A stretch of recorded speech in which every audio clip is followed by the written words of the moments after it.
ঈদ উৎসবে বৃন্দাবন দাসের নাটক থাকবে না, তা কি করে হয়? তাই তো এবারের ঈদকে সামনে রেখেই তার রচিত সেতু বন্ধন নাটকটি নির্মাণ করেছেন নাট্য পরিচালক দীপু হাজরা। নাটকের সংলাপে আঞ্চলিক ভাষার ব্যবহার বৃন্দাবন দাসকে দিয়েছে স্বাতন্ত্র্য।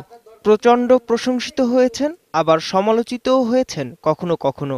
নাট্য নির্মাতা দীপু হাজরা নির্মাণ করেছেন তার লেখা চারটি নাটক। সেই তালিকায় যুক্ত হয়েছে আরও একটি নতুন নাটক, সেতু বন্ধন। 2010 সালের ঈদে শাপলা স্টুডিও নামের নাটকটি বৃন্দাবন দাসের সঙ্গে দীপু হাজরার প্রথম কাজ।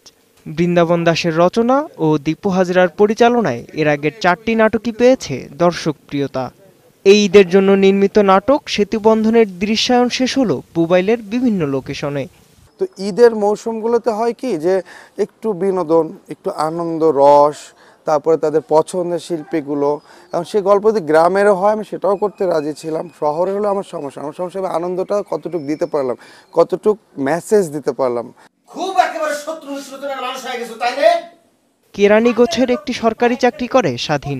চাকরি পাওয়ার পর থেকেই ইচ্ছে ছিল বিয়ে করার, তবে বয়স আর চেহারার কারণে সহসা বিয়ে করা হয়ে ওঠেনি। আর এমনই গল্প নিয়ে এগিয়েছে নাটক সেতু বন্ধন। নাটকটির কেন্দ্রীয় চরিত্রে অভিনয় করেছেন চঞ্চল চৌধুরী ও শাহনাজ খুশি। আমি একটা মেসে থাকি, মেসে সবাই আমার জুনিয়র, কেউ ইউনিভার্সিটিতে পড়ে বা কেউ আরও চাকরি বাকরি করে, এরকম ওদেরকে নিয়ে প্রত্যেক শুক্রবার আমি পাত্রী দেখতে যাই।